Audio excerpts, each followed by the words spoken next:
आना हुआ। कल मैं रात तक पार्लियामेंट में था और इधर का कार्यक्रम आप लोगों का आदेश मुझे उधर विचलित कर रहे थे। मैं कैसे पहुंचूंगा? तो जहाज पर गया, जहाज छूट गए तो आके ट्रेन में फिर चलता। मैं कहा कि वहां पहुंचना इसलिए जरूरी है कि कानून के विद्यार्थियों का कानून मानना मेरे लिए जरूरी है। और मैं बनारस 6 बजे उतरा, फिर स्नान ध्यान व्यायाम करके यहाँ उपस्थित हूँ। आपका आदेश पालन करूँ। मुझे गर्व है कि मैं पदाधिकारी शपथ समारोह में मैं उपस्थित हूँ और आप लोगों को शपथ ग्रहण कराने की भूमिका का निर्वाह कर रहा हूँ। आपका आदेश पालन कर रहा हूँ। अभी हमारे दल के धर्मेंद्र जी और भी 2-3 कार्यक्रम रख दिए हैं, तो इसलिए संचालक महोदय कह रहे थे कि समय का अभाव है। मेरे पास कोई समय का अभाव नहीं होता है, 24 घंटे का समय है। समय तो मेरा तय करते हैं लोग, हमारे पार्टी के नेता लोग जहाँ चाहते हैं जैसे करते हैं वैसे करना होता है एक कार्यकर्ता के नाते। इसलिए मैं यहाँ उपस्थित इस कार्यक्रम के बाद ही उस कार्यक्रम में जाने वाला हूँ। अधिवक्ता समाज दुनिया का एक बहुत ही प्रतिष्ठित समाज है और भारत के अधिवक्ता का जो इतिहास है, अतीत का इतिहास, भविष्य का इतिहास, वर्तमान का इतिहास, वो बहुत ही उज्जवल इतिहास है। अपना देश कई परिस्थितियों से गुजरा है। कभी मुगल शासन काल रहा, कभी अंग्रेजी शासन काल रहा। मेरे सामने एक तस्वीर दिख रही है।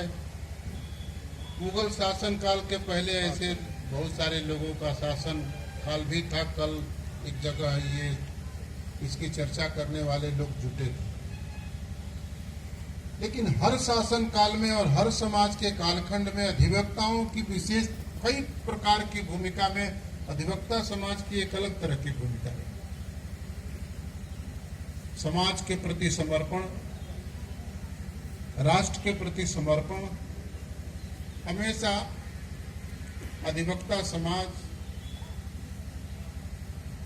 यह अपने इतिहास के पवित्रता के साथ जोड़ के रखा है।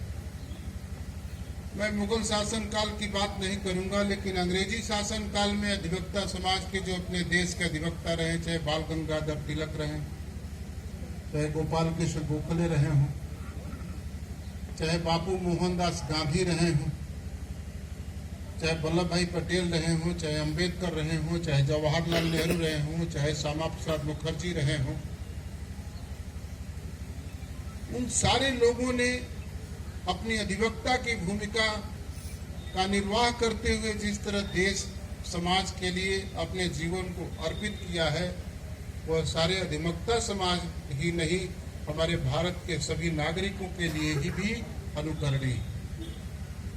मैं इस बात को कह सकता हूँ। बाल गंगाधर तिलक के बारे में आप लोग जानते हैं, जब उन्होंने कहा कि स्वराज मेरा जन्मसिद्ध अधिकार है। गोपाल कृष्ण गोखले ने विलायत के अदालत में कहा कि विलायत की पार्लियामेंट अगर कानून बनाते हैं और उस कानून का पालन उसके अधीनस्थ सेवा के अधीनस्थ देशों में नहीं होते हैं, तो ये कानून हमें कानून पालन नहीं करने के लिए भी विवश करता है।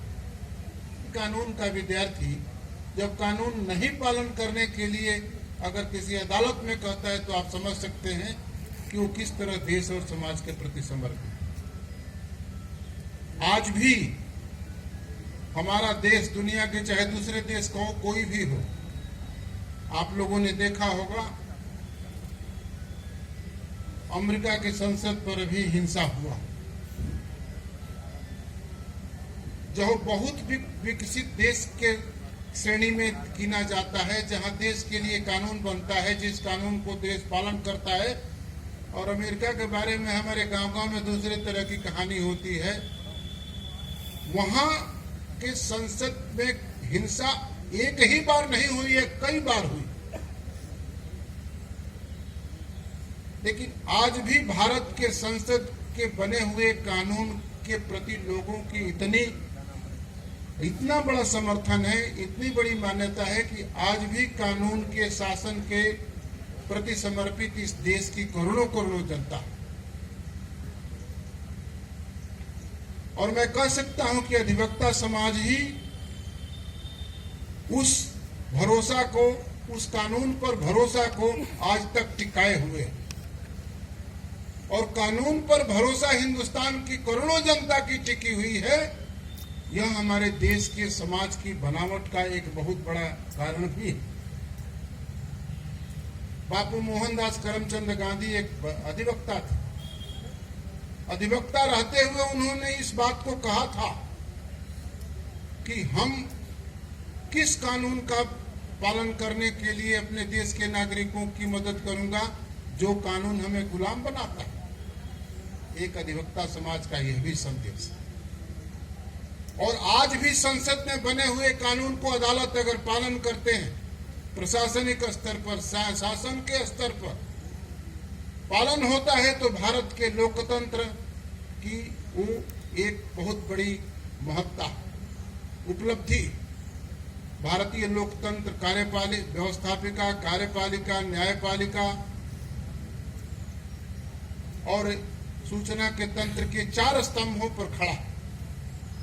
एक न्यायपालिका की भूमिका, सारे व्यवस्थापिका, कार्यपालिका अगर अपने फैसलों पर कोई प्रश्न चिन्ह खड़ा होते हैं तो न्यायपालिका उसका समाधान करते हैं, तो भारत का समाज उसको स्वीकार ही कर लेता है।